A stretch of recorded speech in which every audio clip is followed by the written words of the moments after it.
and you are the most selfish, unloving, uncaring person 12 years from now, James would say, you're not justified. But he wouldn't say that because you didn't add a second thing simply to your faith, but because your faith is dead. It wasn't faith. Here's another name for it. Verse 19. You believe, there's faith, you believe that God is one. You do well. The demons also believe and shudder. So the second kind of faith is demon faith. You got dead faith and you got demon faith. What is demon faith? Demon faith is intellectually orthodox doctrine. Did you know that probably demons are more intellectually orthodox than most of the people in this room? Because they're so smart. The devil is very smart. He came from heaven. He has taught his minions everything he knows probably. He knows the Bible cover to cover. He is a masterful exegete, hating everything he reads, and able to use it and twist it with one slightest little twist so that off you go in the name of the Bible to hell. So, believing doctrinal truth in your head saves nobody. It hasn't ever saved a demon, and it won't save you. And therefore, if you say, but I'm justified because I believed the doctrine of justification by faith. I believe that doctrine. And then it doesn't change your life. And you go on, live like the devil. Selfish, self-centered person the rest of your life. James would say, you're not justified. Third description of this faith, verse 20. But are you willing to recognize, you foolish fellow, that faith without works is useless or empty or idle or ineffective or vain? So there's the third. You got dead faith, you got demon faith, you got useless faith. So I hope what you're getting is that James's deep concern here is exactly the same as Paul's when he gets to chapter 6 of Romans, or when he gets to chapter 5 of Galatians, or when he gets to chapter 4 of Ephesians, or when he gets to chapter 3 of Colossians. It's exactly the same. How shall I teach in such a way that people will catch on to the fact that when I say justification by faith, I don't mean dead faith, I don't mean demon faith, and I don't mean useless faith. I mean something else. Now, the way James in this passage attacks this issue is different than the way Paul attacks it. He's got a different audience, he's got a different concern, and he's going to use language that is very different and on the face of it, blatantly contradictory.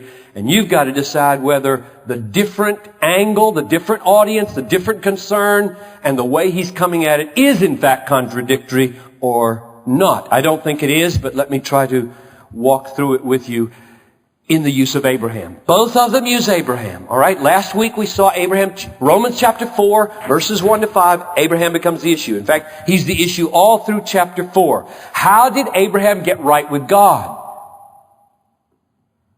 How did Abraham get right with God? Now, James and Paul both cite Genesis 15:6 and agree on it, I believe. Genesis 15:6, you see it here in verse 23 of James 2. The situation in Genesis 15:6 is that God has presented Abraham with the stars, and your descendants are going to be like that, innumerable, even though your wife is barren, and you have no possibility of seed at the human level, just like we have no possibility of salvation at the human level, because we are dead and barren. And so the only hope is the grace and power of God, and so Abraham believes in that grace and power. And it says, Abraham believed God, and it was reckoned to him as righteousness. Now, James quotes that, and he believes that. What is reckoned to Abraham as righteousness? Faith is reckoned to Abraham as righteousness. That's what he says.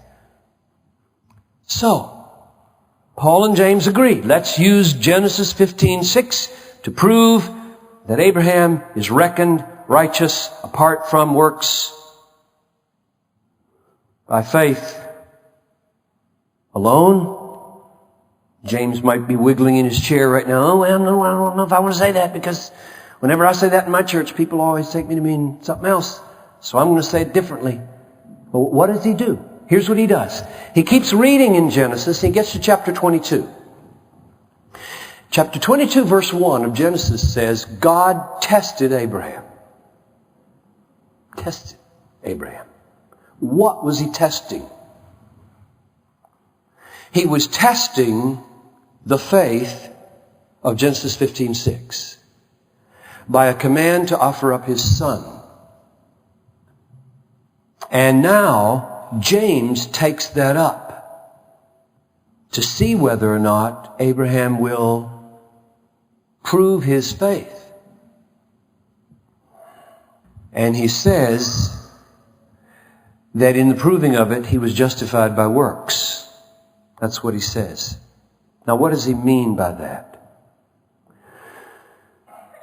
When Paul denied that in chapter 4, verse 2, that we are not justified by works, what was he denying and what was James affirming? If we can clarify that, we may see that they're not contradicting each other. Here's what I think Paul was denying.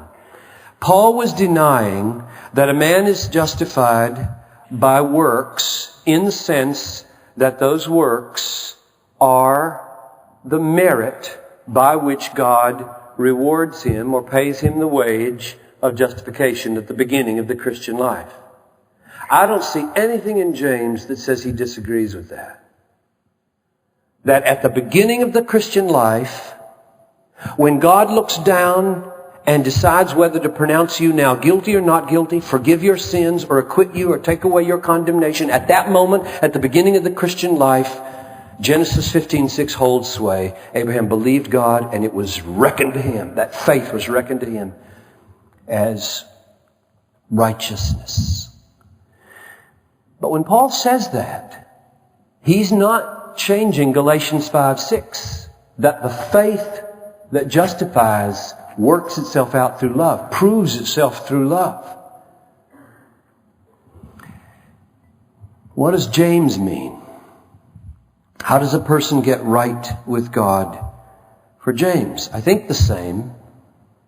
But the other question is this, for James. How does one maintain an ongoing and final right standing with God? So 12 years, let's say, isn't that about how old Isaac is? 12 years after Genesis 15:6, how does he maintain and warrant and have assurance that he is right with God and that he will be right with God at the end of the age? And the answer that James gives is he'll be justified in that sense. He will be continually be regarded as just by the works which show that he passes the test for the authentication of his faith. So you have to say, if you want to see them in harmony, that justification by works for James and justification by works for Paul are not addressing exactly the same issue, and they don't carry exactly the same meaning. And I think there are a lot of clues in James to that effect. If you ask them, let's just do a little dialogue here with James and Paul. If you ask them, does justification as an ongoing and final right standing with God. Not that point at the beginning where you began, but as an ongoing and final right standing with God. Does justification depend on the works of love?